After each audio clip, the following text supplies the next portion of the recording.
Good morning friends.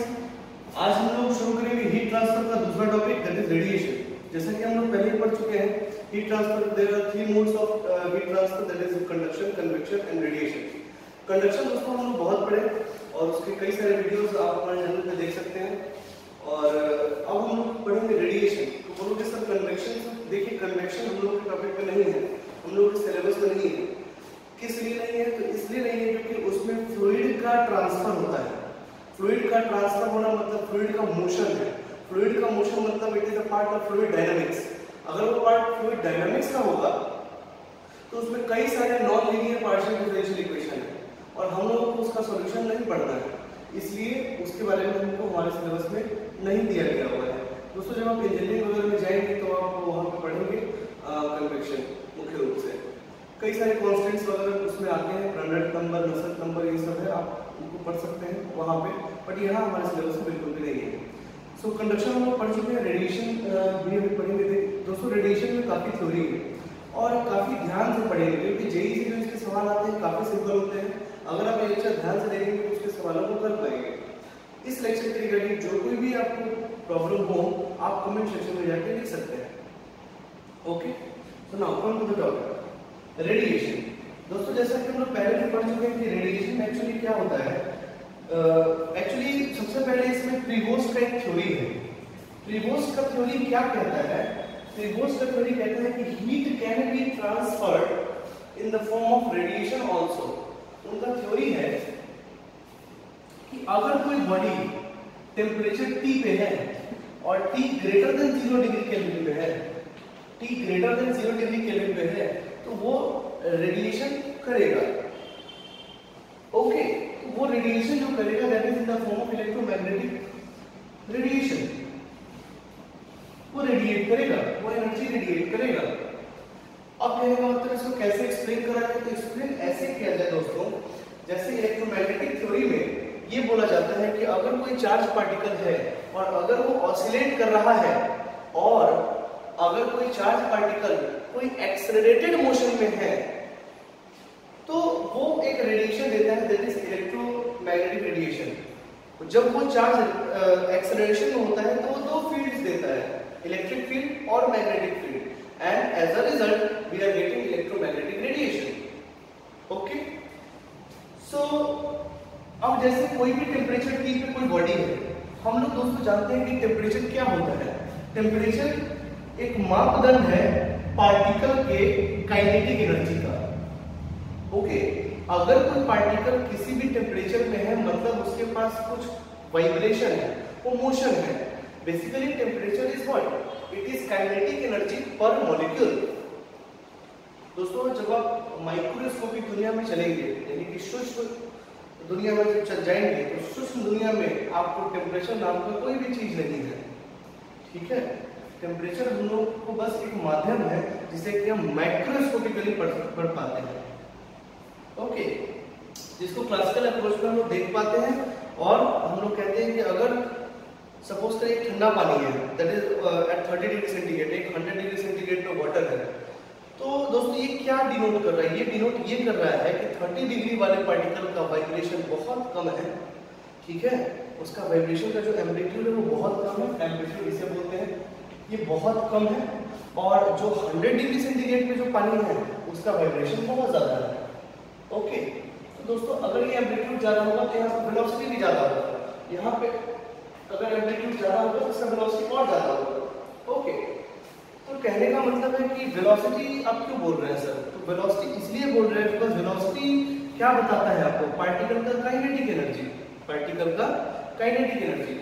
So basically temperature is defined as kinetic energy per molecule. मतलब कि एक molecule के पास कितना काइनेटिक एनर्जी है यही सिग्निफाई करता है टेम्परेचर को। ओके, तो यानी कि अगर कोई पार्टिकल अगर वाइब्रेट कर रहा है, अगर कोई पार्टिकल वाइब्रेट कर रहा है, ओके, सो इसके पास क्या है? मोशन है और वो भी एक्सेलरेटेड मोशन है। उस चार्ज के पास मोशन है और कौन सा मोशन है? एक्सेलरेटेड मोशन है। और एक्सेलरेटेड चार्ज इलेक्ट्रिक फील्ड भी देता है और मैग्नेटिक फील्ड भी देता है साइमल्टेनियसली। एंड जब वो इलेक्ट्रिक फील्ड देगा और मैग्नेटिक फील्ड लेगा, और ये दोनों सेम फेज में होते हैं दोस्तों। खैर फेज की बात हम लोग बाद में करेंगे। As हमने इलेक्ट्रिक फील्ड भी दिया और मैग्नेटिक फील्ड भी दिया, and as a consequence there is a transfer of radiation which is called electromagnetic radiation. Okay, अगर ये रेडिएशन और ये वेव पैटर्न है तो दोस्तों इसका एक लैम्डा भी होगा, दोस्तों इसका एक टाइम पीरियड भी होगा, दोस्तों इसका एक फ्रीक्वेंसी भी होगा, जैसा कि हम सब जानते हैं। आपको याद होगा बचपन में आपने पढ़ा होगा कि रेडिएशंस जो होते हैं, इलेक्ट्रोमैग्नेटिक स्पेक्ट्रम जिसे बोलते हैं, वो कुछ इस प्रकार होते हैं। दैट इज इंफ्रारेड रेज, विब्ग्योर जो कि आपका विजिबल रीजन है, ये विब्ग्योर इस तरह का आपका विब्ग्योर, ओके, और रेड के सॉरी ये यूवी, अल्ट्रावायलेट, फिर एक्सरे, फिर गामा, फिर ये रेड के बाद आईआर रे, ठीक है, फिर आपको माइक्रोवेव, फिर रेडियो वेव। दोस्तों ये आपने कभी पढ़ा होगा, अगर नहीं पढ़ा हो तो यहां से यहां तक तो आप पढ़ ही होंगे, यूवी से आईआर तक, मतलब रेड के उधर इंफ्रारेड रे और वायलेट के पहले अल्ट्रावायलेट रे। ओके, आपको पता होगा दोस्तों कि इसका जो वेवलेंथ होता है दैट इज 400 नैनोमीटर। कई सारे बुकों में अलग अलग दिया रहता है, 450, 400, 350, तो आप लोग बेसिकली 400 लेके चलेंगे, ठीक है, बिकॉज इसका शार्प बैंड कभी डिफाइन नहीं होता है। नाउ ये हो गया आपका 700 नैनोमीटर, ठीक है, तो यानी कि जिसका वेवलेंथ 700 नैनोमीटर से ज्यादा होगा वो इंफ्रारेड रीजन में जाएगा, और जिसका वेवलेंथ 400 नैनोमीटर से कम होगा वो यूवी रेज में आएंगे। Is this okay? ठीक है, तो दोस्तों अब आते हैं अपने मैटर में, यानी कि प्रीवोस्ट का कहना है कि अगर कोई बॉडी T टेम्परेचर पे है और ये T ग्रेटर देन 0 केल्विन है, दोस्तों 0 केल्विन पे कोई भी मोशन नहीं होता है, ओके, तो अगर T ग्रेटर देन 0 केल्विन पे है तो दोस्तों ये क्या करेगा, इलेक्ट्रोमैग्नेटिक रेडिएशन यानी कि रेडिएशन एमिट करेगा, ओके। तो ये रेडिएशन एमिट करेगा तो कैसे, किस फॉर्म में, तो इलेक्ट्रोमैग्नेटिक रेडिएशन में। अब वो इलेक्ट्रोमैग्नेटिक रेडिएशन कुछ भी हो सकता है दोस्तों, कुछ भी हो सकता है, ओके। जनरली जैसे सपोज करिए, मैं आपको समझाने की कोशिश करता हूँ, जैसे देखिए, जैसे सपोज करिए कि जैसे ये बॉटल है, जैसे ये बॉटल है, हम आपसे पूछें दोस्तों क्या ये आपको किस कलर का दिख रहा है, ये ब्लू कलर का दिख रहा है, ओके। अगर ये ब्लू कलर का दिख रहा है तो किस वजह से दिख रहा है, क्या आपने रेडिएशन की वजह से दिख रहा है? नहीं, ये रिफ्लेक्शन की वजह से दिख रहा है। व्हाइट लाइट इस पे पड़ रहा है और ब्लू कलर का लाइट इससे रिफ्लेक्ट हो रहा है, जिसके कारण हमको ये ब्लू दिख रहा है, ओके। लेकिन दोस्तों जब अच्छा क्या इस बॉटल का टेम्परेचर 0 केल्विन है? 0 केल्विन दोस्तों मतलब -273.15 केल्विन, इतना कम पे थोड़ी नहीं, तो नॉर्मल टेम्परेचर एटमॉस्फेरिक टेम्परेचर पे होगा, तो मान लीजिए 30 डिग्री सेंटीग्रेड पे है। अगर ये 30 डिग्री सेंटीग्रेड पे है तो क्या इसके मॉलिक्यूल के पास कुछ वाइब्रेशन नहीं है? है दोस्तों, तो फिर सर उसका कलर क्यों नहीं दिख रहा? तो दोस्तों अगर आपको याद हो तो कलर आपको बस ये दिखता है, V से लेकर R तक, V से लेकर R तक कलर आपको मेनली यही दिखते हैं। तो इसका टेम्परेचर उतना ज्यादा नहीं है कि आपको इसके टेम्परेचर की वजह से कलर दिखे, लेकिन सवाल ये है कि क्या ये इस टेम्परेचर पे कुछ ना कुछ रेडिएट कर रहा है? तो आंसर है यस। क्या वो कोई इलेक्ट्रोमैग्नेटिक रेडिएशन निकाल रहा है? आंसर है यस। तो हमको दिखाई क्यों नहीं दे रहा है? क्योंकि वो हमारे विजुअल रीजन में नहीं है। तो किस रीजन में है दोस्तों? ये बेसिकली आईआर रीजन में है। मेनली जो भी रेडिएशंस होते हैं बॉडी के टेम्परेचर की वजह से, इंटरनल एनर्जी की वजह से, वो बेसिकली आईआर में होते हैं, मतलब इंफ्रारेड रीजन में होते हैं, इससे नहीं दिखाई देता है। तो बोले सर अगर इसको हीट करें तो क्या दिखाई देगा? बिल्कुल दिखाई देगा। आपके पास एक एग्जांपल भी है, जैसे हम ऐसा समझे कि लोहा, आयरन आपको जिस कलर का दिखता है वो दिखता है रिफ्लेक्शन की वजह से, लेकिन जरा सपोज करिए उसके बॉडी के पास कुछ ना कुछ टेम्परेचर है। सपोज करिए this is an iron ring, okay.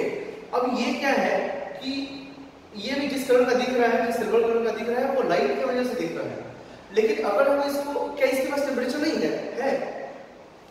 ये थर्मल इक्विलिब्रियम की वजह से ये भी सराउंडिंग टेम्परेचर पे है, तो इसका भी कुछ ना कुछ रेडिएशन निकल रहा है, तो हमको दिखाई क्यों नहीं दे रहा दोस्तों? ये इसलिए नहीं दिखाई दे रहा क्योंकि वो आईआर रीजन है। तो दोस्तों हम क्या करते हैं, अगर हम इसको हीट करेंगे तो दोस्तों आप क्या एक्सपेक्ट करते हैं?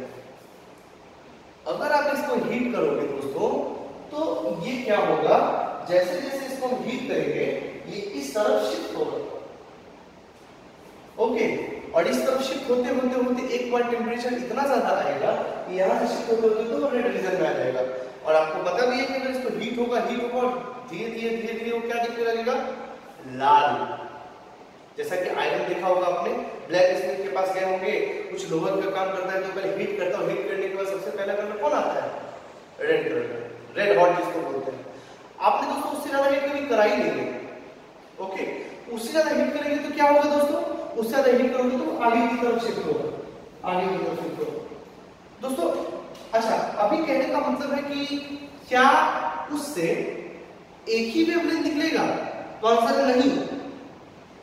वो जिस टेम्परेचर से होके गुजरेगा तो 30 डिग्री सेंटीग्रेड से जितने डिग्री पे आप लेके समझो 1000 डिग्री पे लेके चले गए तो 30 से 1000 तक में अपने सारे वेवलेंथ को छोड़ेगा, वो 30 से 1000 तक में अपने सारे वेवलेंथ को छोड़ेगा, ठीक है। एज फॉर एग्जांपल मैं आपको बताऊं कि आपने लोहे को गर्म होते तो देखा होगा, लेकिन वो रेड हॉट तक ही आप देख पाते होंगे। ये दोस्तों कभी आपने डिस्कवरी वगैरह में देखा है लोहे को पिघलाया गया है, लोहा जब पिघलता है और उसको जब किसी कास्ट में डालते हैं तो वो व्हाइट कलर का दिखता है दोस्तों। वो व्हाइट कलर का क्यों दिखता है, व्हाइट कलर कब बनता है, जब प्योर के साथों में जब मिलेंगे तब जाके आपको व्हाइट दिखेगा। तो दोस्तों इसका कहने का मतलब ये है कि अगर हम लोहे को हीट किए तो रेड दिखा, उसके बाद और हीट किए उसको लिक्विड बनाया तो दोस्तों उसमें सारे कलर्स आ गए और सारा कलर कंपोज करके क्या बनाया, व्हाइट। इसलिए दोस्तों जब मोल्टेन आयरन आप देखोगे तो वो व्हाइट कलर का होता है क्योंकि उसमें ये सारे रेडिएशन आ रहे होते हैं। तो दोस्तों इससे तो प्रीवोस्ट का यही थ्योरी है कि अगर टेम्परेचर ग्रेटर देन 0 होगा तो बॉडी एमिट करेगा और रेडिएशन जो एमिट करेगा क्या एक शार्प वेवलेंथ होगा, तो आंसर है नहीं, वो एक रीजन में पूरे का पूरा वेवलेंथ होगा उसमें। हाँ, ये हो सकता है कि एक वेवलेंथ का एनर्जी थोड़ा हो, दूसरे का ज्यादा हो, तीसरे का और ज्यादा हो, चौथे का फिर कम हो, तो ये वेरिएबल होता है, बट वो वेवलेंथ सारे रीजन में होते हैं, ओके।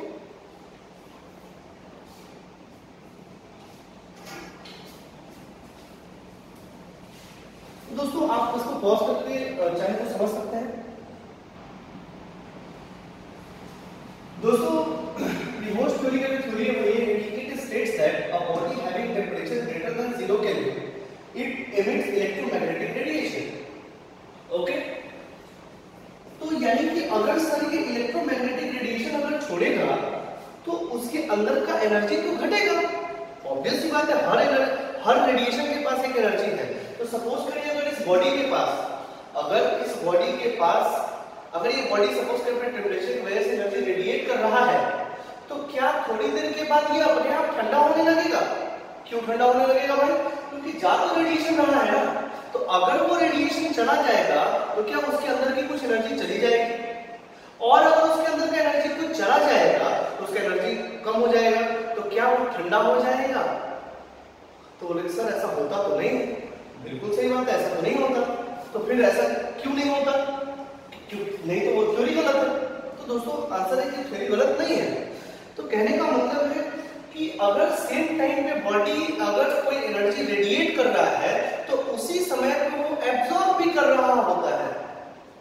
तो इसको दोस्तों कुछ ऐसे समझिए, मान लीजिए ये बॉडी है, ओके, और इसका टेंपरेचर ग्रेटर देन, और ये एक सपोज करिए Ts है, ठीक है, दिस इज सराउंडिंग टेम्परेचर,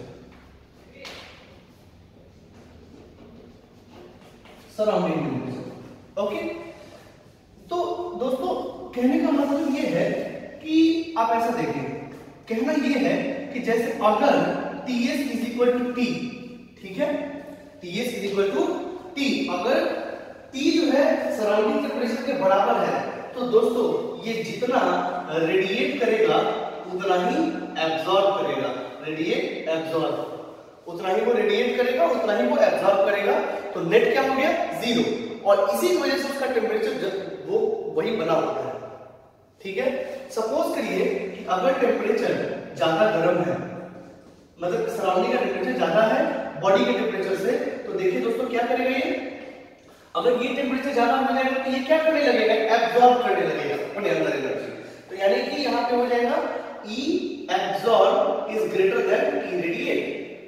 कि नेट क्या होगा, नेट क्या होगा, तो वो नेट में ये करेगा, एब्जॉर्ब करेगा। तो अगर हम नेट की बात करें तो नेट क्या होगा, तो नेट होगा कि ई ए माइनस ई आर, इतना पोर्शन वो क्या करेगा, वो एब्जॉर्ब होके क्या होगा, वो गर्म होगा, एब्जॉर्ब क्या होगा, गर्म होगा। ओके, अगर सपोज करें कि T ग्रेटर देन Ts है तो दोस्तों क्या होगा, E radiation is greater than E absorption. तो दोस्तों E नेट क्या होगा, E radiation minus E। Okay, so अगर ये गर्म होगा तो ये बॉडी रेडिएट करेगा एनर्जी। दोस्तों आप ऐसा देखें, मम्मी ने आपके घर में तवा पे जब वो रोटी बनाते हैं तो तवा गर्म होता है, ठीक है, आप तवा को छुए नहीं, आप तवा के पास हाथ रखिए, आपको उसमें से एनर्जी आता महसूस होगा। तो वो रेडिएट कर रहा होता है एनर्जी, क्यों, क्योंकि तवे का टेम्परेचर एटमॉस्फेरिक टेम्परेचर से ज्यादा होता है उस समय। ओके, और फिर धीरे धीरे धीरे जब ठंडा हो जाता है तो energy absorb equal to energy radiated. Is this okay? Okay, so दोस्तों आप इसको लिख सकते हैं नोट्स में। ओके,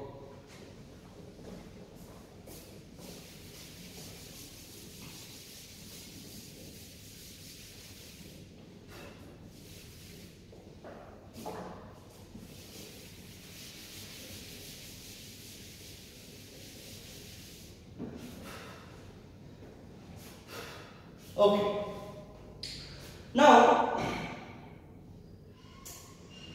ऐसा समझते हैं कि जैसे मान लीजिए जैसे एक बॉडी, ठीक है, ऐसा समझे एक बॉडी, ठीक है, इसका थिकनेस ये है। ओके, सपोज करिए कि इसमें कोई रेडिएशन पड़ता है, इस पे कोई रेडिएशन पड़ता है, कोई भी रेडिएशन, सपोज धूप से आ रहा है, रेडिएशन पड़ रहा है, तो ये इंसिडेंट रे बोलते हैं इसको, ठीक है। तो इसके साथ क्या क्या होगा, तो दोस्तों इसके साथ तीन चीजें होंगी। एक तो यही से पड़ते कुछ ना कुछ पोर्शन, यानी कि सम ऑफ इट्स पोर्शन रिफ्लेक्ट करेगा, ठीक है, और कुछ पोर्शन क्या करेगा, रिफ्रैक्ट करेगा। यही वाला पोर्शन दोस्तों एब्जॉर्ब पोर्शन होगा, जो अंदर में एब्जॉर्ब हो जाएगा, एब्जॉर्ब। आप इसको ए भी कर सकते हैं, एब्जॉर्ब। और कुछ क्या करेगा, ट्रांसमिट होगा, इसको बोलेंगे ट्रांसमिट, इसको आर भी बोल सकते हैं, दिस इज रिफ्लेक्टेड। कुछ रिफ्लेक्ट करेगा, कुछ एब्जॉर्ब करेगा और कुछ ट्रांसमिट करेगा,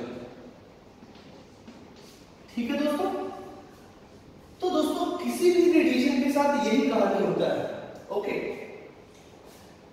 तो दोस्तों अब देखें यहां पे, तो कोई भी, यानी कि ये अगर इंसिडेंट रे है तो उसके तीन पार्ट होंगे, या तो वो रिफ्लेक्ट करेगा, या तो वो एब्जॉर्ब करेगा, या तो वो ट्रांसमिट करेगा। ओके दोस्तों, आप क्या करेंगे, आई को नीचे कर दें। अगर आई को आप नीचे कर दोगे तो कुछ ऐसा आएगा, R plus I, A plus I plus T upon I, and that is equal to 1। आप दोनों साइड आई से डिवाइड कर दीजिए, ओके, और एक पोर्शन डिफाइन हो जाएगा। ये एक रेशियो है दोस्तों, हर बॉडी का ये प्रॉपर्टी, यानी कि मैं आपको बताऊं कि जैसे R अपॉन I, ये क्या है, रिफ्लेक्टिविटी बोलते हैं इसको, तो वो हो गया रो। दोस्तों A अपॉन I इसको एब्जॉर्प्टिविटी बोलते हैं, तो सपोज कीजिए अल्फा, ओके, और T अपॉन I इसको ट्रांसमिसिविटी बोलते हैं, इसको टाउ से डिनोट करते हैं 1, यानी कि रो को बोलते हैं रिफ्लेक्टिविटी, रिफ्लेक्टिविटी इसको बोलते हैं एब्जॉर्प्टिविटी, एब्जॉर्प्टिविटी, और इसको बोलते हैं दोस्तों ट्रांसमिसिविटी, ट्रांसमिसिविटी। ओके दोस्तों, ये मटेरियल्स का प्रॉपर्टी होता है, ठीक है, ये क्या होता है, मटेरियल्स का प्रॉपर्टी होता है, ठीक है।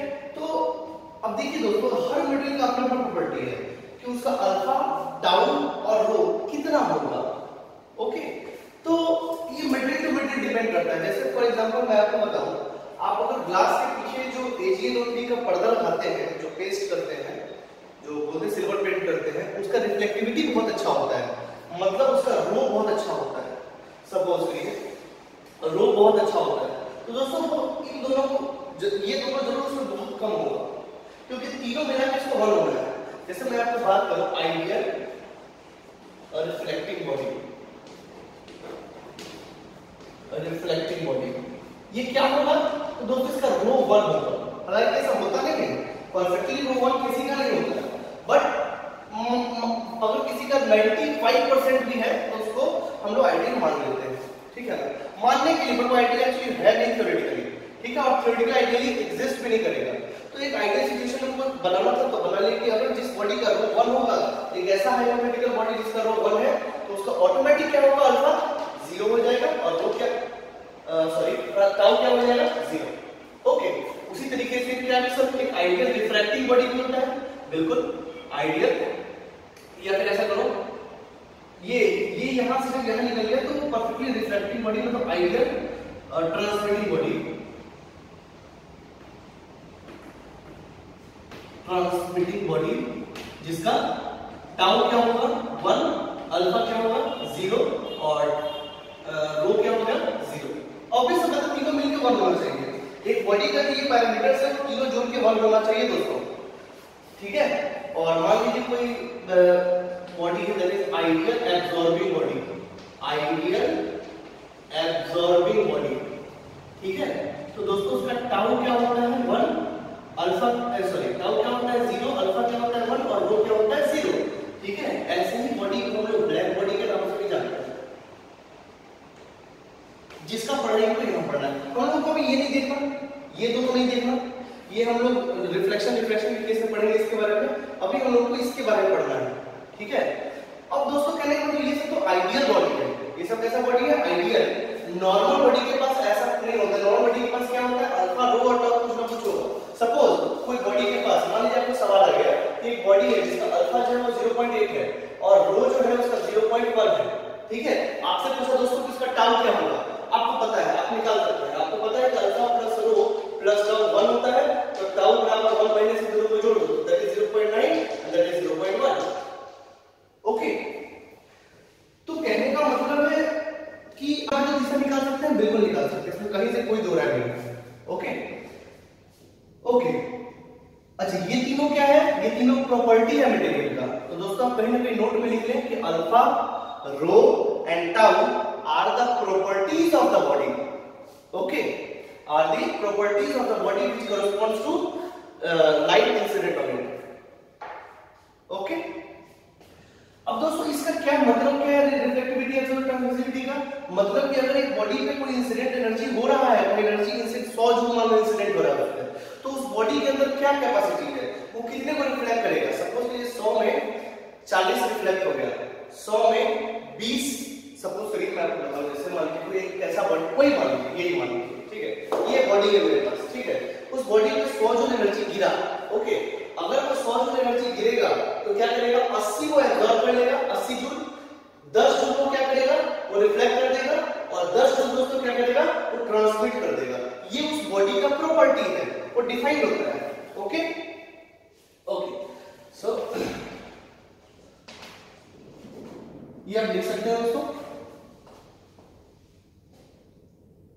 ओके। ये बात आप याद रखें, ये बातें आपको समझ आनी चाहिए। Okay, now right on the topic emissive power. दोस्तों उस वीडियो उसको आप पॉज करके देख सकते हैं, okay.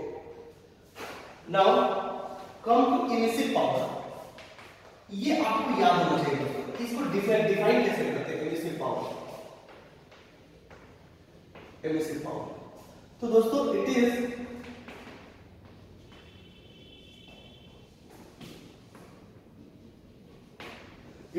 the amount of heat radiated, it is the amount of heat radiated per unit exposed area। बताइए दोस्तों क्या होता है एक्सपोज्ड एरिया पर यूनिट टाइम, पर unit time at the particular temperature,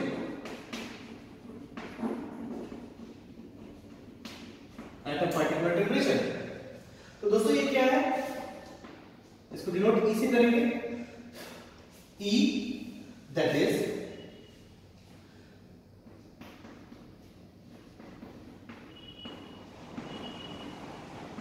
heat radiated at particular temperature upon area that is exposed area, exposed area T। इसको ऐसे define करते हैं दोस्तों, ओके। समझाते हैं क्या होता है, इसका यूनिट क्या हो जाएगा दोस्तों, ये तो हो जाएगा जूल में,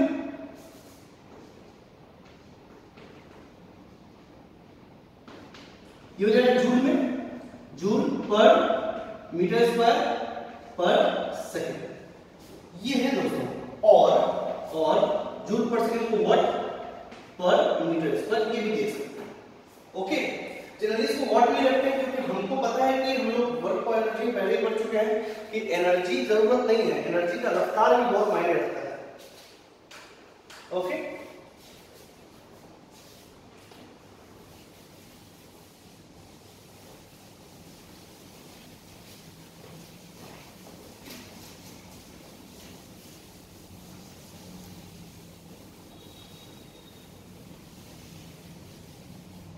ओके, अब समझते हैं दोस्तों ये एक्सपोज्ड एरिया क्या है। ये एक्सपोज्ड एरिया को समझें, ऐसे समझें जैसे मान लो कि एक सॉलिड बॉडी है, ठीक है, और इसका रेडियस r है, रेडियस क्या है r। तो इसका एक्सपोज्ड एरिया एनवायरनमेंट में कितना एरिया खुला हुआ है, तो ये ऊपर वाला, तो what is exposed area, that is 4 pi r², ठीक है। एक और एग्जांपल लेते हैं, जैसे मान लो कि ये एक हॉलो स्फीयर है, ओके, और ये मान लो कि r1 है और ये मान लो कि r2 है। तो दोस्तों इसमें एक्सपोज्ड एरिया कौन सा होगा, तो एक्सपोज्ड एरिया दोस्तों बाहर वाला होगा, क्योंकि बाहर वाला ही एनवायरनमेंट को फेस कर रहा है, that is what exposed area. तो इसमें एरिया की बात करी जाएगी, एक्सपोज्ड एरिया की बात करी जाएगी, जिससे आपको एसी पावर निकालना है। तो दोस्तों वो एरिया क्या होगा, 4 पाई r²। तो बात की दोस्तों आपको याद होनी चाहिए, ओके। तो आप पॉज करके लिख सकते हैं इसको, ओके।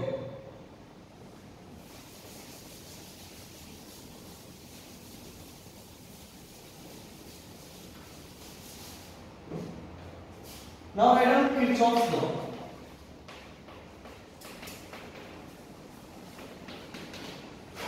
किरचॉफ्स लॉ दोस्तों, किरचॉफ्स लॉ क्या होता है, अगर हम किरचॉफ्स लॉ की बात करें तो देखो क्या है, जैसे मान लीजिए कि एक ब्लैक बॉडी है, ठीक है, ऐसा समझे, आप सारी बातों को समझ ले पहले। जैसे ब्लैक बॉडी है, ठीक है, ब्लैक बॉडी क्या होता है, ब्लैक बॉडी देखिए मैं बताता हूं, समझे, ब्लैक बॉडी समझे,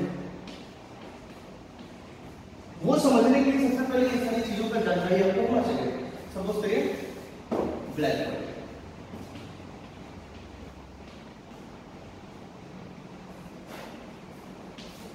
ब्लैक बॉडी क्या होता है, so body which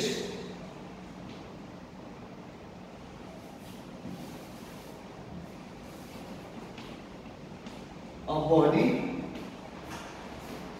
when exposed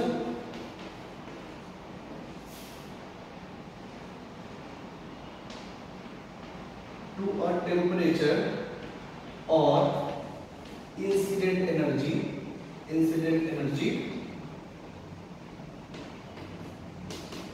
it completely emits, it completely absorbs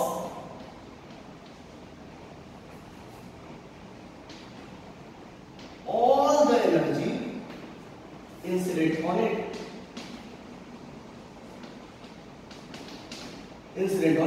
दोस्तों इसको थोड़ा सा और समझेंगे।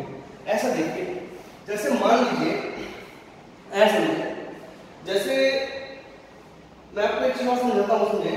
जैसे मान लीजिए कि एक बॉडी है जिसका टेम्परेचर T है, जिसका टेम्परेचर T है, ठीक है, उस पे कोई लाइट फॉल हुआ तो एक तो जाएगा इधर, एक आएगा इधर, और एक बाहर, जैसे कि हम देख चुके हैं, एक रिफ्लेक्ट होगा, एक एब्जॉर्ब होगा और एक ट्रांसमिट करेगा, जैसा कि हम लोग जानते हैं, ठीक है।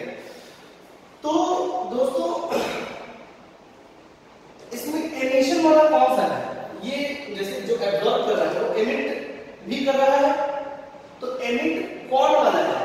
तो दोस्तों आपको ये मत समझना ये रिफ्लेक्टेड वाला है, ये एमिशन नहीं है उस बॉडी का, ये गलत सोच है, बच्चे गलत सोचते हैं, ये नहीं है वो, ये तो उसी आई का रिफ्लेक्टेड पार्ट है कि 100 में से 10 चला गया, 50 एब्जॉर्ब कर दिया और मान लीजिए कि 40 वो ट्रांसमिट कर दिया, वो बॉडी का प्रॉपर्टी है, वो इंसिडेंट रिलेटेड कहानी है। अब इसके अंदर जो टेम्परेचर इसकी वजह से आया है या पहले से है, तो वो अपने बॉडी टेम्परेचर की वजह से जो बाहर छोड़ रहा है, दिस इज एमिटेड रे, दिस इज एमिटेड रे। अब दोस्तों ये एमिटेड रे क्या है? तो दोस्तों आप ऐसा समझे कि ये एमिटेड रे कहां से निकल रहा है, तो बॉडी के अंदर से निकल रहा है, तो कितना निकालेगा? तो जाहिर सा बात है जितना वो एब्जॉर्ब करेगा उतना ही तो निकालेगा। बात समझिए, अगर मान लीजिए एक बॉडी मान लीजिए ऐसा है कि बॉडी 100 जूल पड़ा उस पे, तो 50 जूल एब्जॉर्ब कर लेगा। तो जब बॉडी का टेम्परेचर बढ़ेगा तो वो क्या रेडिएट करेगा? वो तो वही 50 जूल रेडिएट करेगा ना जो वो पहले लिया था। तो इंसान जो खाएगा, सॉरी मतलब जो उसके पास एब्जॉर्ब करके रखेगा वही ना वो रेडिएट करेगा। बात समझे? ओके, जैसे मान लीजिए कि मान लीजिए कि दो बॉडी है, अब ये किरचॉफ नहीं है, ये अलग से समझाने की कोशिश कर रहे हैं कि ये देखिए जैसे दो बॉडी है, एक ब्लैक बॉडी और एक नॉर्मल बॉडी, ठीक है। तो इस पे ये दोनों टेम्परेचर T0 में सराउंडिंग में रखा गया, ठीक है। तो दोस्तों अब ये क्या है, ये जब इंसिडेंट एनर्जी से पड़ा तो इस पे थोड़ा सा एनर्जी आया, लेकिन जब इस पे पड़ा तो पूरी एनर्जी को रेडिएट कर दिया, पूरी एनर्जी को एब्जॉर्ब कर दिया, ठीक है। तो दोस्तों एट द सेम टाइम ये कितने एनर्जी को छोड़ रहा होगा? तो उतना ही एनर्जी को छोड़ेगा जो अंदर है, तभी तो उसका टेम्परेचर मेंटेन रहेगा। और अगर ये छोड़ने की बात करें तो वो ऐसे छोड़ेगा पूरा का पूरा। तो कहने का मतलब है अगर किसी को थर्मल इक्विलिब्रियम मेंटेन करना है तो वो जितना एब्जॉर्ब करेगा उतना ही छोड़ेगा। बात है समझ में? तो तब अब बताओ रेडिएशन जो अगर कोई एक पर्टिकुलर टेम्परेचर पे अगर कोई बॉडी रेडिएट कर रहा है तो कौन सा बॉडी रेडिएट ज्यादा करेगा, ब्लैक बॉडी की नॉर्मल बॉडी? तो ब्लैक बॉडी। क्यों? क्योंकि ब्लैक बॉडी ही अपने अंदर रेडिएशन ज्यादा रखता है एब्जॉर्ब करके। ओके, तो इसको और अच्छे तरीके से समझते हैं। सपोज करिए कि आपके पास एक ब्लैक बॉल है, ब्लैक कलर का, ठीक है। तो दोस्तों एक ब्लैक कलर का बॉल है, ब्लैक कलर का बॉल आपके सामने हम लेके आए। तो मान लीजिए ये ब्लैक मास्क है, ओके। अगर ये ब्लैक मास्क है तो दोस्तों अब ये ब्लैक क्यों दिख रहा है?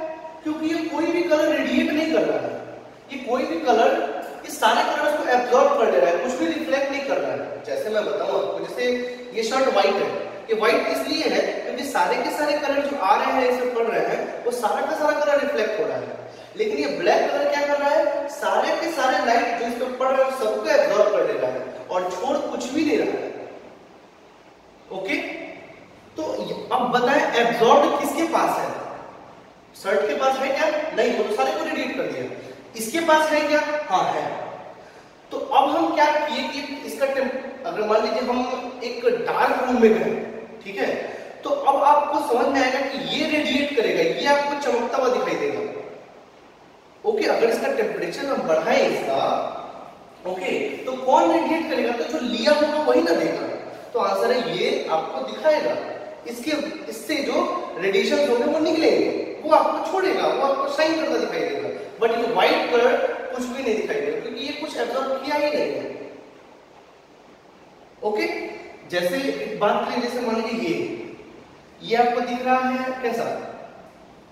ब्लू, ये ब्लू इसलिए दिख रहा है क्योंकि व्हाइट लाइट जब इस पे पड़ रहा है तो सारे लाइट को ये एब्जॉर्ब कर रहा है और सिर्फ ब्लू लाइट को छोड़ रहा है, इसके रिफ्लेक्शन की वजह से ब्लू दिख रहा है। तो बाकी सारे लाइट क्या कर रहा है, ये एब्जॉर्ब कर रहा है। तो जब इसको हाई टेम्परेचर पे लेके जाओगे तो वो क्या रेडिएट करेगा, वही ना रेडिएट करेगा जो इसके अंदर पहले से एब्जॉर्ब किया हुआ है। ओके, जैसे मैं आपको दिखाऊं, एक ना छोटा सा एक टर्म है, एक मतलब साइंटिस्ट का उन्होंने ड्रॉ करा था, मंशियल बीड। मंशियल बीड, इसको मंशियल बीड बोलते हैं। वी दोस्तों रेनबो में इंडिगो का जो परसेंटेज है बहुत कम होता है, इसको नेग्लिजिबल मानते हैं। ओके, तो मंशियल बीड क्या है कि V B G Y O R, ये यानी कि अगर तो जैसे मैं आपको एक बार बताऊं, आप इसको लिख सकते हैं। ओके, जैसे एक छोटी सी बात और हम आपको करें, ऐसे समझे कि मान लीजिए आपके पास दो बॉडी है और ये, ठीक है,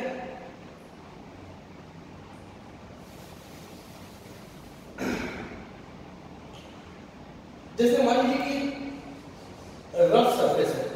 ओके, रफ सरफेस पे इंसिडेंट लाइट पड़ा तो ऐसे है, फिर ऐसे है, फिर ऐसे है, फिर ऐसे है, फिर ऐसे है, रैंडमली टकराएगा, फिर यहाँ पे पड़ा हुआ ऐसे ऐसे ऐसे ऐसे जाएगा, ठीक है। और एक प्लेन सरफेस है, डायरेक्ट ऐसा आएगा, ऐसा आएगा।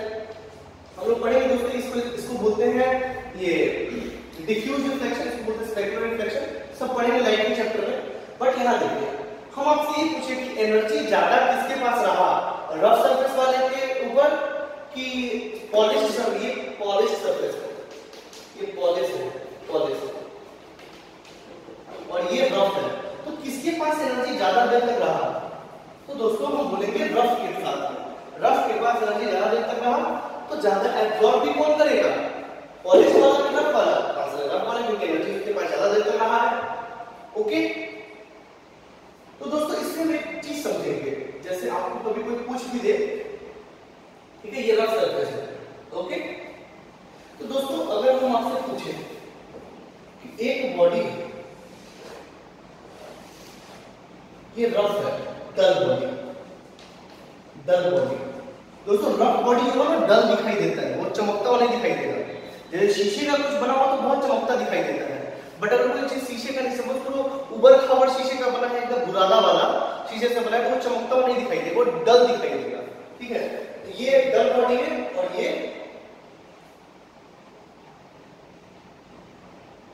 पॉलिश्ड बॉडी, पॉलिश्ड बॉडी, और ये शाइन कर रहा है दोस्तों, ये शाइन कर रहा है, लाइट जब इससे पड़ा तो ये शाइन कर रहा है, और ये है लो टेम्परेचर पे। ये किस पे है? लो टेम्परेचर पे, लो टेम्परेचर पे। ठीक है, तो हाई टेम्परेचर पे दोस्तों जब हम इसको लेके जाएंगे, जब इसको हम हाई टेम्परेचर पे लेके जाएंगे दोस्तों, तो क्या होगा? तो दोस्तों ऐसा है कि ये साइन दिखेगा और ये डल दिखेगा, और दोस्तों ये सही बात है, ऐसा ही होता है। क्यों ऐसा होता है दोस्तों? तो ऐसा इसलिए होता है क्योंकि इस पे जब इंसिडेंट लाइट पड़ा तो ये अपने अंदर बहुत सारे लाइट्स को एब्जॉर्ब, बहुत सारे लाइट क्या कर लिया? एब्जॉर्ब कर लिया। ये एब्जॉर्ब कर ही नहीं पाया, बात समझे? ये एब्जॉर्ब कर ही नहीं पाया, उसने सब रेडिएट कर रहा था, सब रेडिएट कर रहा था। तो इसलिए जब इसको हाई टेम्परेचर पे लेके गए तो ये क्या रेडिएट करेगा? कुछ नहीं, इसके पास कुछ है ही नहीं। ओके, लेकिन ये तो एब्जॉर्ब कर रखा था, तो अब ये क्या करेगा? ये एमिट करेगा लाइट्स को, क्योंकि इसके अंदर ये एब्जॉर्ब किया हुआ है पहले से। ओके, दोस्तों कभी आपसे कोई पूछे कि लो टेम्परेचर पे एक डल बॉडी है और एक शाइन बॉडी है, तो हाई टेम्परेचर पे क्या होगा? तो बच्चे डल बॉडी को शाइन करेगा और शाइन वाला बॉडी को डल होगा। ओके, ठीक उसी तरीके से हम आपको समझा रहे हैं कि अगर ये बॉडी है, इसको एक व्हाइट बॉडी है और उसको आप हीट करोगे हाई टेम्परेचर पे तो कोई कलर नहीं दिखाई देगा, तो ब्लैक कलर को हीट करोगे तो वो शाइन करेगा। क्यों? क्योंकि वो पहले से अपने अंदर एब्जॉर्ब करके रखा है सारे रेडिएशंस को। ओके, उसी तरीके से एक मर्चेंट भी है, जैसे मान लीजिए कोई ब्लू कलर का चीज है, ठीक है, वो लो टेम्परेचर पे, तो हाई टेम्परेचर क्या दिखेगा? ऑरेंज दिखेगा, क्योंकि अगर वो ब्लू रिफ्लेक्ट कर रहा है तो ये सारे को क्या कर रहा है? एब्जॉर्ब करेगा। ठीक है, बट उसमें जो सबसे ज्यादा परसेंटेज जिसका होगा वो इसके अपोजिट वाले का होता है। ये मंशन का कहना है और ये एक्सपेरिमेंटली सही भी है। वो इन सारे लाइट्स को क्या कर रहा है, एब्जॉर्ब कर रहा है। मतलब अगर ब्लू दिख रहा है तो सारे को एब्जॉर्ब, इंडिगो तो होता ही नहीं, इंडिगो बहुत कम परसेंटेज में इसको नहीं मानता। तो दोस्तों क्या होता है कि अगर ब्लू लाइट किसी पर है तो ब्लू को रिफ्लेक्ट करके बाकी सारे को एब्जॉर्ब कर रहा है, तो इन सबको एब्जॉर्ब कर लिया। तो दोस्तों अगर वो इसको एब्जॉर्ब करेगा तो वो दिखेगा क्या, तो दिखेगा ये वाला। क्यों? क्योंकि इसका परसेंटेज उसके अंदर ज्यादा होगा, वो अपोजिट वाले को ज्यादा एब्जॉर्ब करता है। ठीक है, तो सिमिलरली अगर कोई लो टेम्परेचर पे ऑरेंज दिख रहा है तो हाई टेम्परेचर पे ब्लू दिखेगा, अगर कोई वायलेट दिख रहा है लो टेम्परेचर पे तो हाई टेम्परेचर येलो दिखेगा। ये है मंशल व्हील का कहना। ठीक है, इसको हम लोग बोलते हैं मंशल व्हील। दोस्तों अभी तक यहां नहीं पहुंचे हैं, ओके, अभी हम लोग समझेंगे फिर इसके पास है दिस को मंशल व्हील। ओके ओके, तो दोस्तों अब कहने का मतलब ये मंशल व्हील है। तो कलर्स का तो नहीं समझ रहे, जैसे अब एक छोटा सा एग्जांपल और है, जैसे मान लीजिए ब्लैक बॉडी, जैसे ब्लैक होल पड़े होंगे आपको। ब्लैक होल क्या ब्लैक बॉडी है? कई बच्चों को लगेगा ऐसा है, ऐसा नहीं है। आप अच्छे बुक में देखोगे तो आपको ऐसा नहीं मिलेगा। क्यों नहीं मिलेगा? क्योंकि देखिए ब्लैक बॉडी के अंदर कुछ भी जाता है तो वो निकल नहीं पाता है, तो वो ब्लैक थोड़ी ना होगा, वो तो एब्जॉर्ब भी करेगा, निकलेगा थोड़ी ना। कोई पूछे सन ब्लैक बॉडी है क्या? आंसर हाँ है। सन एब्जॉर्ब किया हुआ है तभी तो वो रेडिएट कर रहा है। सन व्हाइट लाइट बिखेर रहे हैं उसको, तो वो तो उनके उसके बॉडी से आता है ना। क्या सन ऐसा है कि कोई उस पर लाइट डाल रहा है इसके वजह से हमको वो दिख रहा है? नहीं, वो खुद के वजह से दिख रहा है, वो खुद के टेम्परेचर की वजह से व्हाइट दिख रहा है। वो सारे वेवलेंथ्स को रेडिएट कर रहा है इसलिए हमको व्हाइट दिख रहा है। तो क्या सूर्य को ब्लैक बॉडी बोल सकते हैं? बिल्कुल बोल सकते हैं। वो रेडिएट कर रहा है अपने सारी एनर्जी को। कहां से रेडिएट कर रहा है? तो उसके पास वो एब्जॉर्ब किया है सारी चीजों को, जब तो वो रेडिएट कर रहा है। कई साल पहले वो एब्जॉर्ब किया होगा तो वो रेडिएट कर रहा है, उसके अंदर है तभी तो वो रेडिएट कर रहा है। तो दोस्तों आप एक चीज को लिख लें कि sun is considered to be a black body, a black body is not sorry black hole is not a black body. ठीक है दोस्तों, ओके। अब जैसा कि जानते हैं कि आइडियल ब्लैक बॉडी तो नहीं होता है, बिल्कुल नहीं होता है, बट वो जो काजल लगाते हैं ना उसको हम 99.9% ब्लैक बोल सकते हैं। अब देखिए जैसे लड़की लोग जैसे काजल लगाती है, आप देखोगे अगर काजल जब धूप बहुत ज्यादा धूप में आप जाइए और धूप से जब आएंगे वापस तो उसको हटाएंगे लाल लाल हो जाएगा, क्योंकि एनर्जी को वो बहुत ज्यादा एब्जॉर्ब कर लिया रहता है। ओके ओके, और इसीलिए ब्लैक कलर को हम लोग ब्लैक बॉडी बोल सकते हैं। ठीक है, क्योंकि वो बहुत ज्यादा लाइट को एब्जॉर्ब कर रहा है जब तो वो ब्लैक दिख रहा है, और व्हाइट बॉडी ब्लैक बॉडी नहीं है, वो कुछ भी एब्जॉर्ब नहीं करता है। ओके, ये कंडीशंस हुआ। तो आप इसमें समझ गए कि ब्लैक बॉडी सबसे ज्यादा एब्जॉर्ब करेगा, और सबसे ज्यादा एब्जॉर्ब करेगा तो सबसे ज्यादा रेडिएट भी करेगा। अच्छा, जो बॉडी जितना ज्यादा एब्जॉर्ब करेगा उतना ही ज्यादा रेडिएट करेगा, ये तो आपको समझ में आया, तभी तो उसका टेम्परेचर मेंटेन रहेगा, नहीं तो उसका टेम्परेचर मेंटेन नहीं रहेगा, वो करना ही पड़ेगा उसको। Is this okay? ओके, यानी कि अगर एक बॉडी अच्छा एब्जॉर्बर है तो एक अच्छा एमिटर भी होगा, बिल्कुल वो एक अच्छा एमिटर भी होगा। ठीक है, तो सबसे अच्छा एब्जॉर्बर कौन है? ब्लैक बॉडी, और सबसे अच्छा एमिटर कौन है? Black body. Is this okay दोस्तों? ओके, तो हम एक ऐसा समझते हैं, सपोज करिए ये बॉडी है,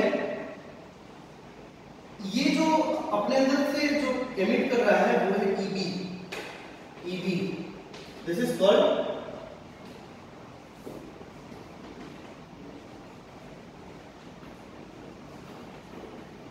emissive power of black body। emissive power of black body, ठीक है। और दोस्तों अच्छा, अगर ये पूरे के पूरे लाइट को एब्जॉर्ब कर ले रहा है तो इसका अल्फा क्या है? 1। आइडियल मैंने बोला ना आइडियल, इसको आइडियल मान लीजिए, आइडियल ब्लैक बॉडी, इसका अल्फा क्या है? 1। और ये नॉर्मल बॉडी इसका अल्फा कुछ ना कुछ होगा, बाकी रो और टाउ के क्वेश्चन को कोई लेना नहीं है, वो अल्फा से मिला है। तो सपोज करिए ये कितना एमिट कर रहा होगा, ये कितना एमिट कर रहा होगा, तो मान लीजिए इसको ई से डिनोट करते हैं, तो ये डिनोट कर रहा होगा अल्फा टाइम्स ईबी। ऐसे जैसे मान लीजिए इसको पढ़ा तो ये कितना एब्जॉर्ब किया होगा? ईबी मिला तो इसको भी उतना ही ना, मिला, अगर मान लीजिए इसके पास Eb इस टेम्परेचर पे आ रहा है तो मिला तो इसको भी यही ना, लेकिन ये एब्जॉर्ब कितना किया, तो एब्जॉर्ब किया दोस्तों अल्फा टाइम्स Eb, क्योंकि उसका एब्जॉर्बिलिटी भी उतना ही एब्जॉर्ब कर सकता है, तो ये एब्जॉर्ब क्या इतना ही करेगा दोस्तों, ये एमिट भी तो इतना ही करेगा, है कि नहीं, तो ये कंडीशन है, तो इसको दोस्तों याद रखें। तो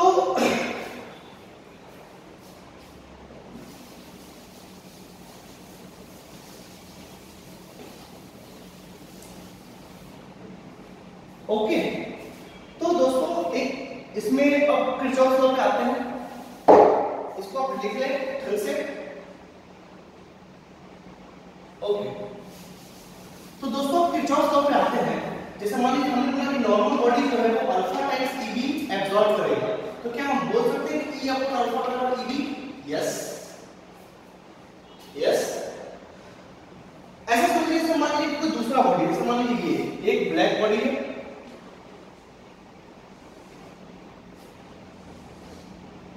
और एक ब्लैक बॉडी है, और ये है दोस्तों मान लीजिए पहला बॉडी और ये है दूसरा बॉडी, इसका ये जो इमिट कर रहा है एक मिनट दोस्तों, हर चीज पार्टिकुलर टेम्परेचर पे ही बात करेंगे, टेम्परेचर बढ़ेगा तो सब बढ़ेगा, अगर ऐसा नहीं कि इसके ये हम 300 डिग्री की 300 केल्विन की बात करें तो ये 100 केल्विन की बात करें, ऐसा नहीं है, तीनों 300 केल्विन पे है, तभी ऐसा बात करेंगे, किरचॉफ का उसी के लिए डिफाइंड है।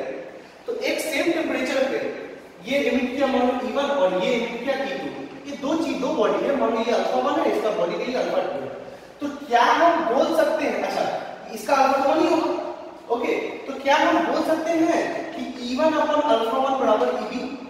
बिल्कुल बोल सकते हैं, और क्या हम Eb बोल सकते हैं E2 अपॉन अल्फा 2 बराबर Eb? Yes, for the particular temperature, yes, यही है दोस्तों किरचॉफ लॉ। तो किरचॉफ लॉ में आप लिखेंगे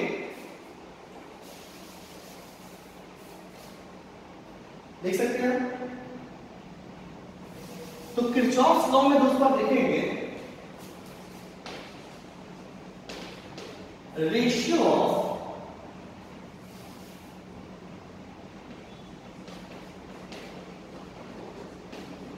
it states that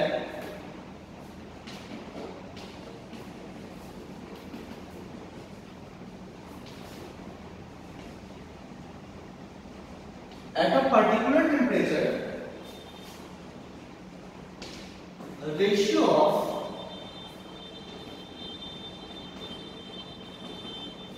emissive power of a body to its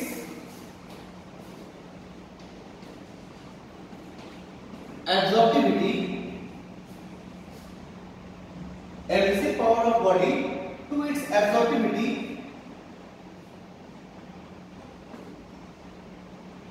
is constant for all the body and is equal to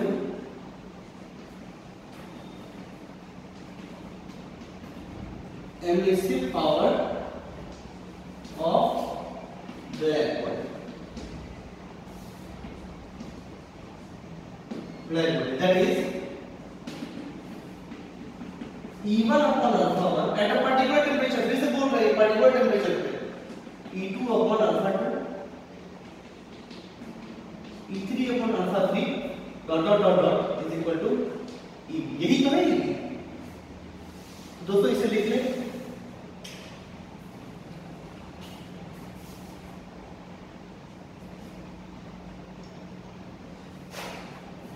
okay,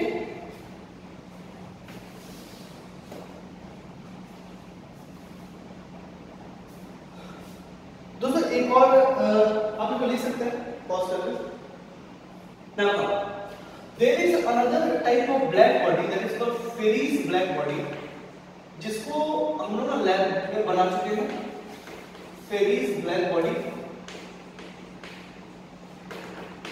ये किस type का ब्लैक बॉडी है, तो ये बहुत मतलब आइडियल के बहुत पास तक अप्रोक्सीमेटली आइडियल ब्लैक बॉडी बनाया जा चुका है लैब में, और वो इस प्रकार है, उन्होंने ऐसा बनाया।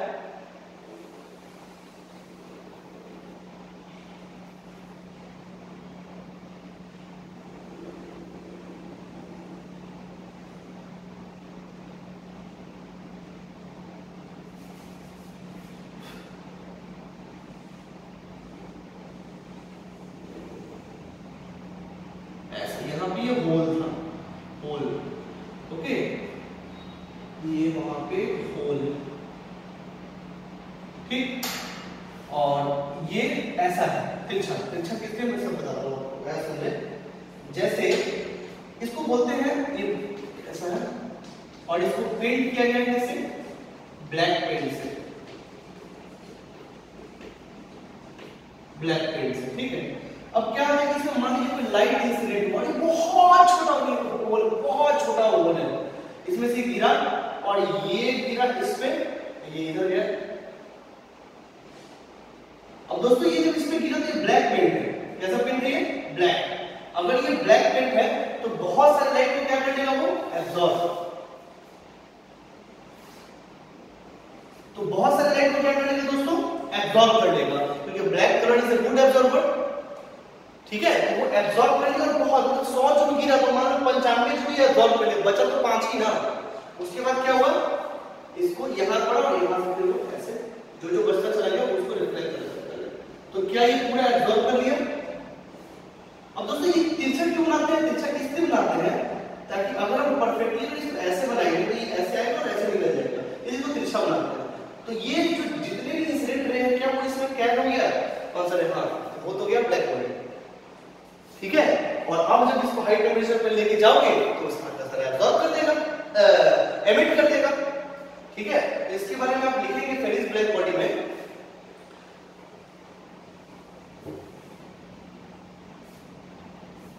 तो ये आर्टिफिशियल ब्लैक बॉडी है जो कि लैब में तैयार किया गया है, ओके।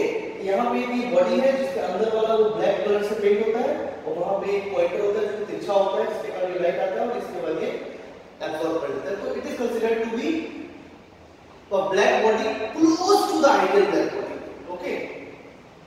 ये फेरी की तरह बनाई गई, जिसको बोलते हैं फेरिस ब्लैक बॉडी, इसको लिखिए, ओके। चलिए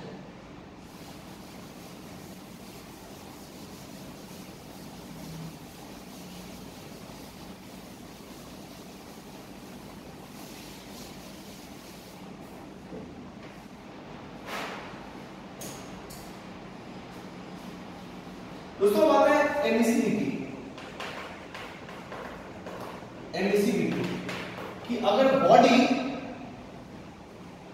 एमिट कर रहा है तो वो कितना एमिट कर सकता है, तो आंसर है जितना वो एब्जॉर्ब करेगा उतना ही ना वो एमिट करेगा। जैसे एक ब्लैक बॉडी की बात करें तो उसका अल्फा एब्जॉर्बिविटी 1 होता है, एमिसिविटी को जनरली आप लोग एप्सिलॉन से या ई से भी नोट कर सकते हैं, खास बात है। तो अल्फा अगर 1 है, अगर ब्लैक बॉडी का, उसका ई क्या होगा, वो भी तो 1 ही होगा, क्योंकि जितना वो एब्जॉर्ब करेगा सारा का सारा क्या वो एमिट कर देगा, आंसर है हाँ, ओके। तो ये कंडीशन है दोस्तों। तो अगर अल्फा किसी बॉडी का 1 है तो उसका ई भी क्या होगा 1। तो क्या किसी भी, ये तो ब्लैक बॉडी की बात कर रहे हैं, तो किसी भी नॉर्मल बॉडी की बात करें तो अल्फा इज इक्वल टू ई होगा क्या सर, तो आंसर है हाँ, क्योंकि वो भी बॉडी उतना ही एमिट करेगा जितना वो एब्जॉर्ब करेगा, ओके। तभी तो वो थर्मल इक्विलिब्रियम को मेंटेन कर सकता है दोस्तों। जैसे कि हम पहले ही बात कर चुके हैं कि कोई बॉडी कितना रेडिएट करता है जितना वो एब्जॉर्ब करता है, आएगा समझ में। मान लीजिए 300 केल्विन पे कोई बॉडी है, 300 केल्विन पे कोई बॉडी है, तो अगर ये एब्जॉर्ब कर रहा है, एब्जॉर्ब कर लिया, ठीक है, तो साइमन अगर ये एब्जॉर्ब कर रहा है तो साइमल्टेनियसली वो रेडिएट भी तो कर रहा है, कितना रेडिएट कर रहा है, जो ये एब्जॉर्ब कर रहा है वही रेडिएट कर रहा है, जब भी तो उसका 300 केल्विन जो जिस पर रखा हुआ है वो मेंटेन रहेगा। बात समझिए, ओके ओके, लिख लीजिए।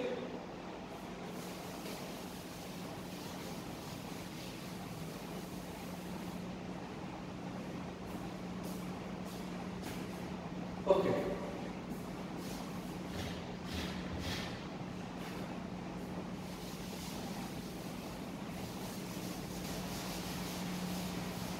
अब दोस्तों आता है Stefan Boltzmann.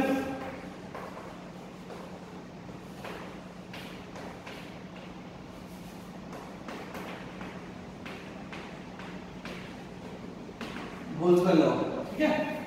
Stephen Boltzmann law क्या कहता है कि मान लीजिए अगर कोई बॉडी है जो कि T टेंपरेचर पे है, ठीक है, तो उसका एमएसी पावर कितना होगा? ओके, तो उसका एमएसी पावर कितना होगा? Is this okay? तो Stefan Boltzmann law, according to this law, according to the law, जो dq by dt है दोस्तों, यही वो हीट करंट है। dq by dt वो डायरेक्टली प्रोपोर्शनल a है। a कौन सा? Exposed area.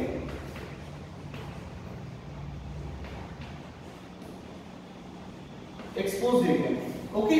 और ये dq by dt है, is directly proportional to what? E. E is what? Emissivity of the body. Emissivity of the body. And again, dq by dt is directly proportional to T to the power 4. दोस्तों ये law है, law. और ये temperature किसमें होना चाहिए? Kelvin में। किसमें होना चाहिए? केल्विन में। तो दोस्तों इन सबको जब मिलाएंगे तो क्या आएगा? dq by dt, ये एमिसिव वाला है, जो एमिट कर रहा है, ओके। तो जो बॉडी रेडिएट कर रहा है, मान लीजिए कुछ बॉडी को रेडिएट कर रहा है, ठीक है, तो दैट इज ER। तो इसका जो रेडिएशन एनर्जी है पर यूनिट टाइम, दैट इज जो रेडिएट कर रहा है, that is E A T to the power 4, and there is constant, that is called Stephen's constant. Stephen's constant, okay? और वो कितना है दोस्तों? वो होता है 5.67 into 10 to the power -8, और इसका यूनिट क्या है कितना? अच्छा दोस्तों, अगर हम आपको अल्फा और ई का यूनिट क्या होगा? कुछ नहीं, ये एक रेशियो है दोस्तों, एक रेशियो है, ठीक है।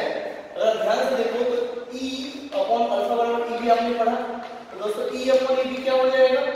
यही तो है अल्फा, और E अपॉन E भी, क्योंकि अल्फा बराबर E होता है, तो यही तो है E, तो दोनों तो रेशियो है ना, तो कट जाएगा दोनों, इसका कोई यूनिट नहीं होता है, ओके।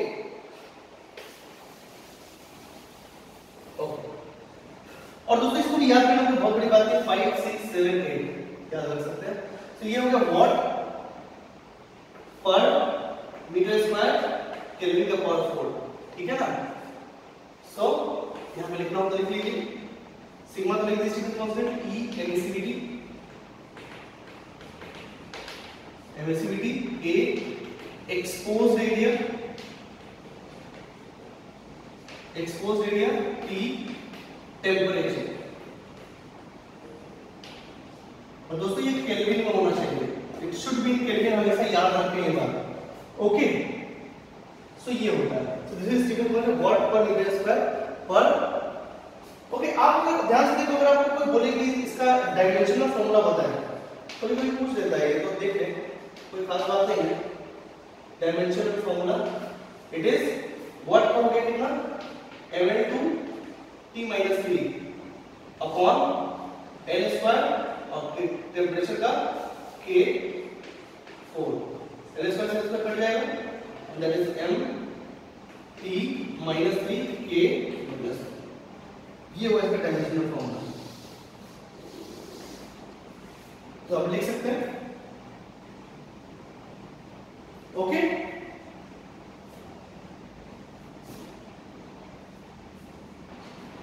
ठीक है। सिमिलरली इसको आप पॉज करके लिख सकते हैं दोस्तों, ओके।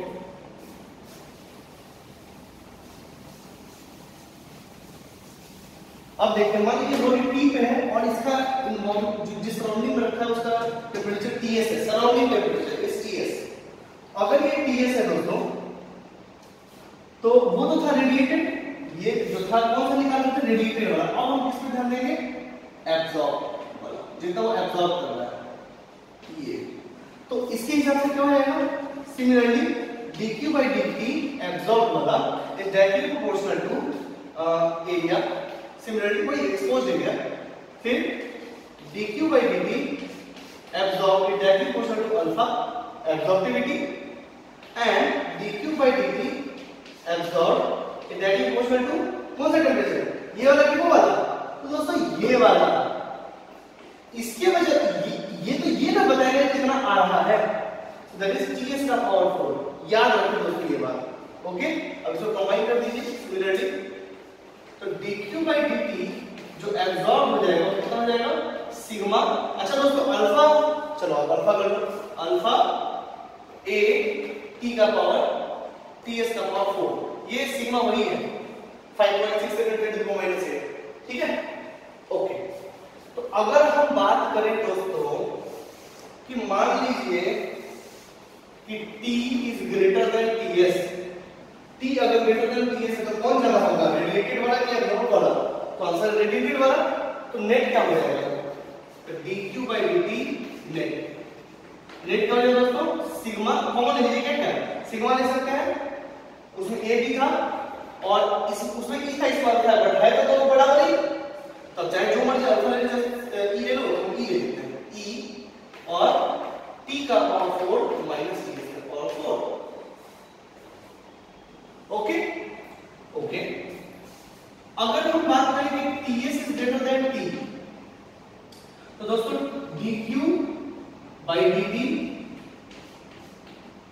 नेट क्या हो जाएगा, dq by dt absorb minus dq by dt radiated, जैसे कि वहां पे हम पढ़ चुके हैं। तो ये क्या हो जाएगा दोस्तों सिग्मा ई ए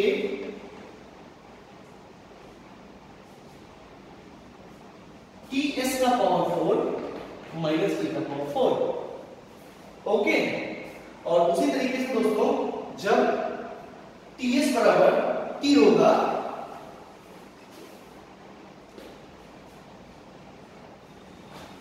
जब टी एस बराबर टी होगा तो क्या हो जाएगा दोस्तों dq by dt नेट क्या हो जाएगा 0,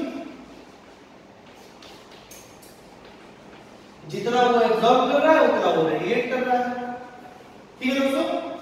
तो ये सारी बातें आपको याद होनी चाहिए हर वक्त, ठीक है।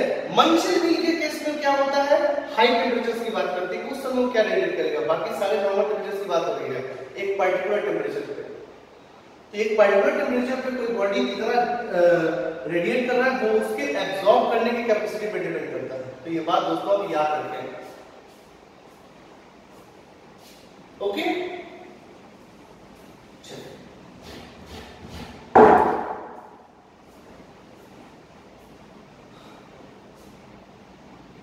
ओके,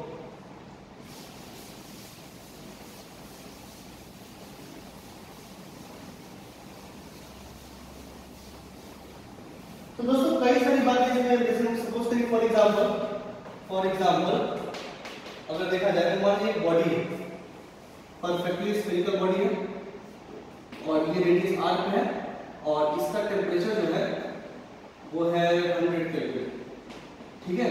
और ये एक एटमॉस्फेयर में रखा हुआ है जिसका सराउंडिंग टेम्परेचर को Ts से भी डिनोट कर सकते हैं, T0 से भी डिनोट कर सकते हैं, तो कोई खास बात नहीं है, तो परेशान मत, ठीक है। तो Ts और T0 जिसे डिनोट करना चाहे कर लें, ये है 300 केल्विन पे, ठीक है। हम आपसे ये पूछे, पहले मुझे ये बताइए यहाँ पे रेडिएट हो रहा है कि एब्जॉर्ब हो रहा है कि दोनों हो रहा है? दोनों हो रहा है, इस बॉडी पे दोनों हो रहा है, ये एब्जॉर्ब हो रहा है और ये देखो रेडिएट भी कर रहा है, ठीक है। कौन ज्यादा होगा बताओ दोस्तों, एब्जॉर्ब ज्यादा होगा क्योंकि ये बड़ा है, ओके। हम आपसे पूछेंगे ratio of absorbed emissive power, sorry ratio of absorbed energy to radiated energy निकालिए, या फिर radiated energy to absorbed energy निकालिए, क्या होगा दोस्तों। देखिए मुझे क्या पूछ रहा है, radiated energy upon absorbed energy per unit time, ये भी तो एनर्जी पर यूनिट टाइम ही है, okay. So absorbed energy to radiated energy, मतलब कहने का मतलब है मतलब dq by dt हमसे पूछ रहा है रेडिएशन का जो रेडिएट कर रहा है, और dq by dt ये पूछ रहा है एब्जॉर्ब। तो dq by dt रेडिएट का क्या होगा, that is sigma e exposed radiation कितना है 4 पाई r स्क्वायर, जरूरत नहीं पड़ेगा बट इसका क्या बनेगा 4 पाई r स्क्वायर, को याद होना चाहिए। तो सिग्मा E 4 पाई r स्क्वायर t का पावर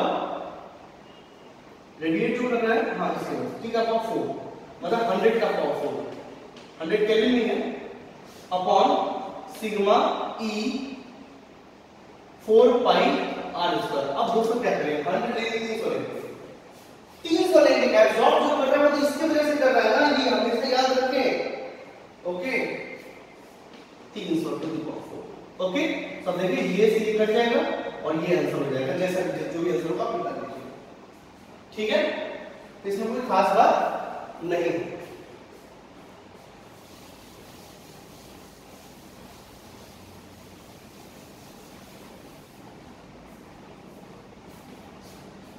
ओके दोस्तों, अब एक टॉपिक देखिए रेट ऑफ कूलिंग, और ये काफी इंपॉर्टेंट टॉपिक है, तो ध्यान से देखेंगे।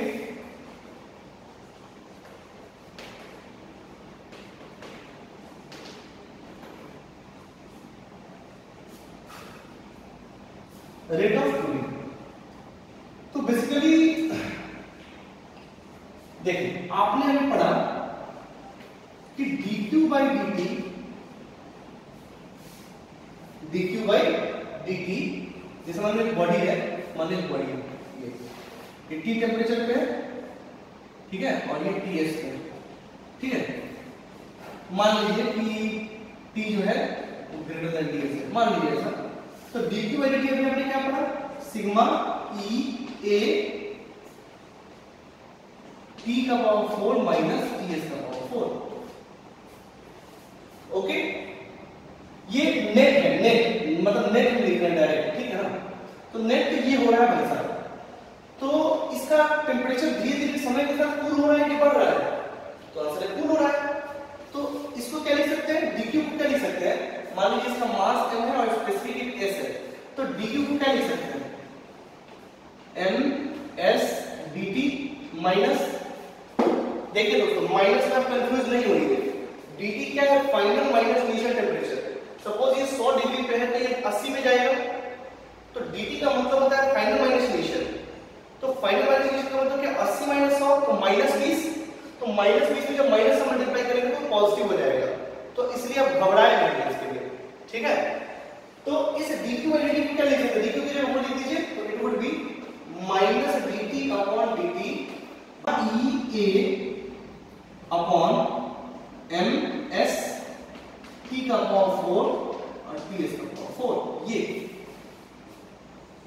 ठीक है दोस्तों। तो आप अगर ध्यान से देखो तो इसमें आप कर क्या सकते हो, आप कर क्या सकते हो कि ये t to the power 4 ts to the power 4 आप इधर ले आए और dt उधर कर दे, आप इंटीग्रेट करेंगे तो रेट ऑफ कूलिंग आ जाएगा t 0 मान लो कि हमको 0 से लेकर t पे निकालना है। ओके एक छोटा सा एग्जांपल लेते हैं कि मान लीजिए कि एट t 0, ठीक है, ये बॉडी मान लीजिए temperature of the body 100 kelvin या फिर T1, ठीक है। तो एट t t वो कुछ टेम्परेचर इसका T हो जाता है, यही हमको निकालना है। हमको करना क्या पड़ेगा, minus dt upon t to the power 4 minus ts to the power 4 is equal to sigma E A upon ms dt होगा। इसको आप इंटीग्रेट कर दीजिए उसके t तक और ये हो जाएगा t1, t0 पे t1 है और मान t तक इंटीग्रेट कर दीजिए, जो आएगा जो होगा वो आ जाएगा इंटीग्रेशन से। बट अब यहाँ ध्यान से देखो ये t टू पावर 4 है, उसका इसका जो इंटीग्रेशन है वो थोड़ा टफ होगा और वो हमको पूछा भी नहीं जाता, इसलिए आप बेफिक्र रहिए, कभी पूछा नहीं, कभी आया नहीं, कभी आता ही नहीं, आएगा, ठीक है। तो इतना बड़ा इंटीग्रेशन सवाल एग्जाम में नहीं पूछेगा, पूछता क्या है, जो हम लोग पढ़ना क्या है वो ऐसा है कुछ, हम लोग को ऐसा पढ़ना है। तो इसको अगर चाहे तो हम लिख सकते हैं। ओके तो देखिए हम लोग को पढ़ना क्या है बेसिकली दोस्तों, आप इसको पॉज करके लिख लीजिए ताकि कंपेयर कर सके आने वाले फॉर्मूला।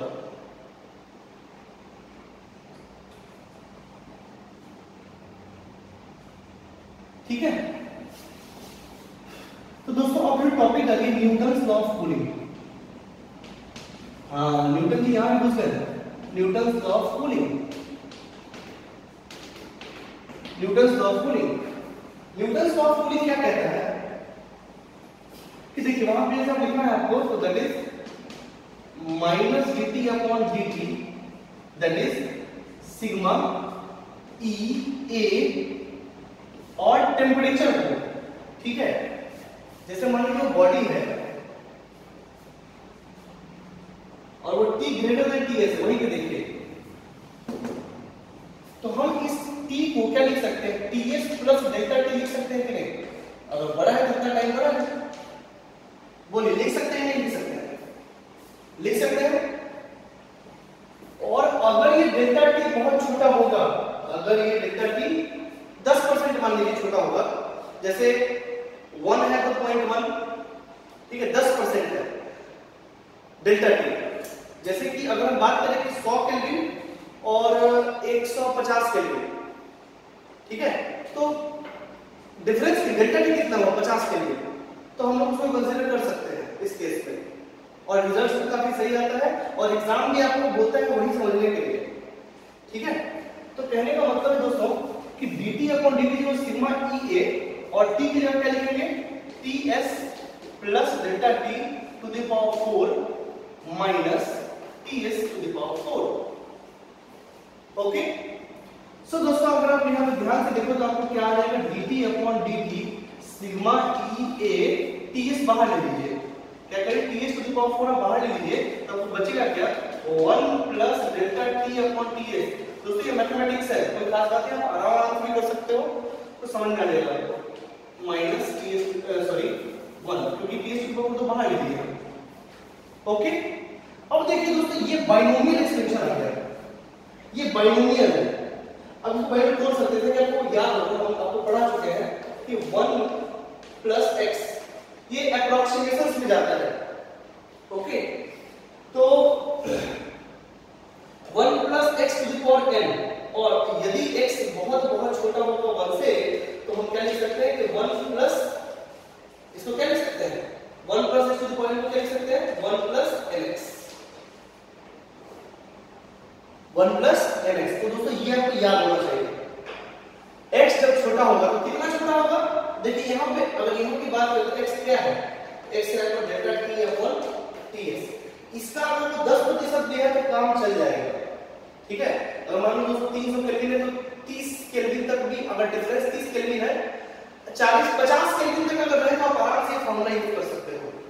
यही है न्यूटन्स लॉ ऑफ कूलिंग, ठीक है, ठीक है। डेल्टा टी अगर छोटा है, तो 300 केल्विन है बॉडी का टेंपरेचर और 350 केल्विन है एटमॉस्फेयर का टेंपरेचर, कर सकते हैं बिल्कुल, डिफरेंस 50 केल्विन है।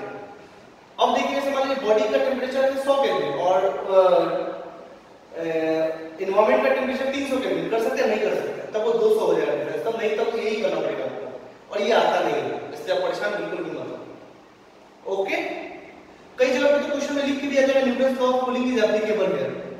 ओके, तो इसको समझना कोई खास बात नहीं है, 40 से 50 केल्विन पे जितने डिफरेंस आता है उसको कर सकते हैं। तो दोस्तों यहां देखिए, यहां पे क्या हो गया, minus dt upon dt sigma e a t to the power 4 this one. अब इसको क्या लिखेंगे, dt upon dt is equal to sigma e a t s to the power 4, ठीक है, t s to the power 4, और ये 1 plus delta sorry ये आ गया दोस्तों 1 plus 4 delta t upon ts, अरे 1 प्लस nx, n ये हो गया ना माइनस 1, ये से चला जाएगा, तो दोस्तों ये क्या बच गया, minus dt upon dt that is sigma e a ts to the power 4 into 4 upon ts और delta t। Okay, so delta t आप कर सकते हो t माइनस ts। ओके, तो ये ts, ये सॉरी ts, ये ts से कटेगा तो ये क्यूब हो जाएगा। ओके, तो न्यूटन्स लॉ ऑफ कूलिंग में वो क्या होता है, माइनस, ये माइनस क्यों है, तो बस घटेगा ही ना समय के साथ, इसलिए परेशान नहीं हो। तो dt और dt क्या लिख सकते हैं, minus sigma e a t sorry या फिर इसको 4 कर लेते हैं, 4 minus 4 sigma e a TS cube, अच्छा एक मिनट, यहाँ पे एक चीज छूट गई, ये MS भी होगा और यहाँ भी MS, ये वाला वो तो होगा ही ना, यहाँ MS और यहाँ पे भी MS और यहाँ पे भी MS। स्पेसिफिक हीट कैपेसिटी मतलब मास इनटू स्पेसिफिक हीट, वो आप कैलकुलेट कर चुके हैं जी, that is T minus TS। ये हो गया Newton's law of cooling expression.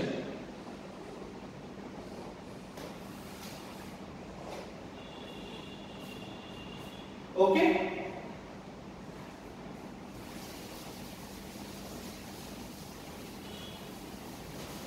तो दोस्तों ये बहुत इंपॉर्टेंट है, कई बार सवाल इसमें स्टार्ट कर लीजिए।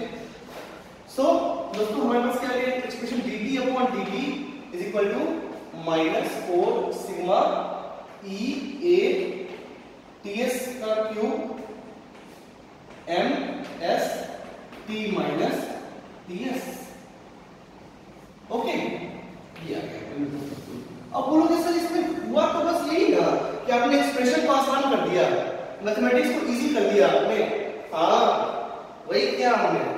और न्यूटन वाज अ मैथमेटिशियन, तो उन्होंने इसको इजी करने के लिए काम करा और काफी हद तक ये सही आंसर देता है। ओके, सो ये दोस्तों ये आपको ध्यान होना चाहिए, this is called Newton's law of cooling, ठीक है ना। और न्यूटन्स लॉ ऑफ कूलिंग के अंदर में रेट ऑफ कूलिंग में टॉपिक है न्यूटन्स लॉ ऑफ कूलिंग।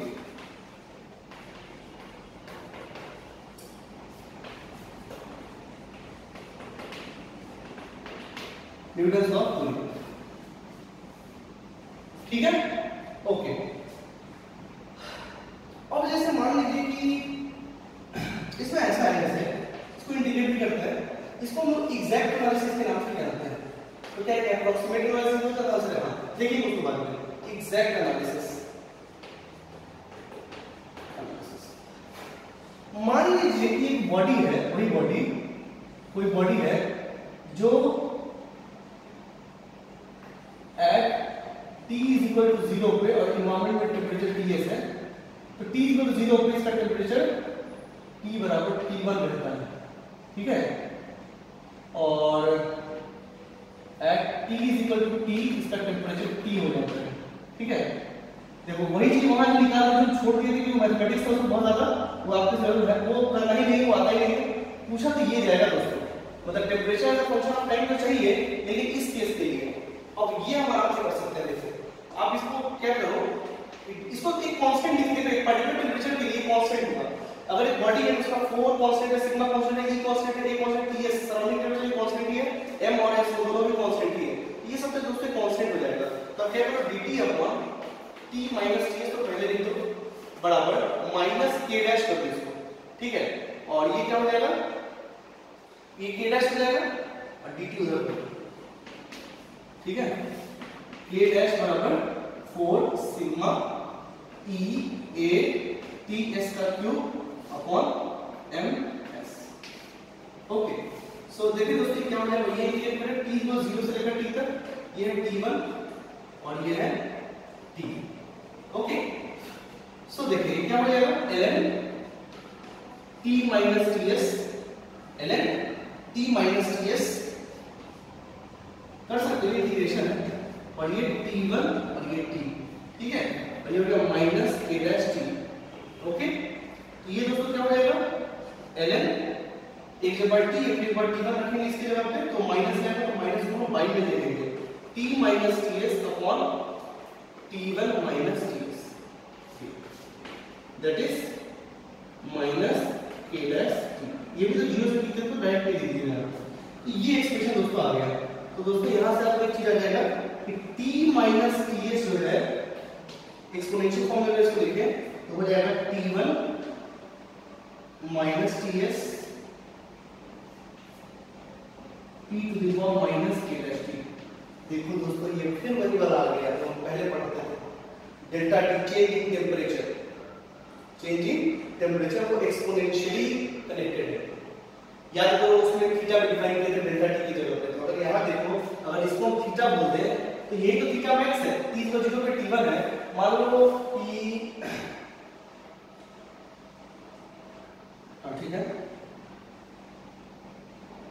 हाँ ठीक है, जैसे ऐसा समझो ये बड़ा है ना, हाँ मैंने, हाँ ठीक है ये बड़ा लिया मैंने, मतलब t greater than ts। तो देखो दोस्तों, जैसे मान लो कि ये है आपको 400, ये है आपको 400 और ये है 300, तो डिफरेंस कितना हुआ? 400 माइनस 300 100, ठीक है। मान लो कि 400 में 350 पे आ गया और ये तो 300 पे ही है, तो 350 माइनस 300 50, तो 100 से 50 तो कम ही हुआ ना, तो मैक्सिमम कितना हुआ? तो 100, मैक्सिमम तो 100 ही है, उसका तो घटेगा ही घटेगा, तो इसको बोलेंगे थीटा मैक्स। थीटा मैक्स ये मेरे पिछले वीडियो में है, आपको ध्यान होगा, अगर सारे वीडियो देखते हैं उसमें लिखा हुआ है, इसको थीटा से लेंगे और ये थीटा मैक्स होगा, मतलब मैक्सिमम टेंपरेचर डिफरेंस इतना ही होगा, इससे कम नहीं होगा, ठीक है। थीटा मैक्स * 10 - 8 ठीक है। Again you can see the change in temperature is the exponential function, okay. But इसमें याद रखने वाला एक्सप्रेशन वो ये वाला है, क्योंकि ये सवालों में यूज होगा, ये सवालों में यूज होगा, ओके। इसको नोट करें।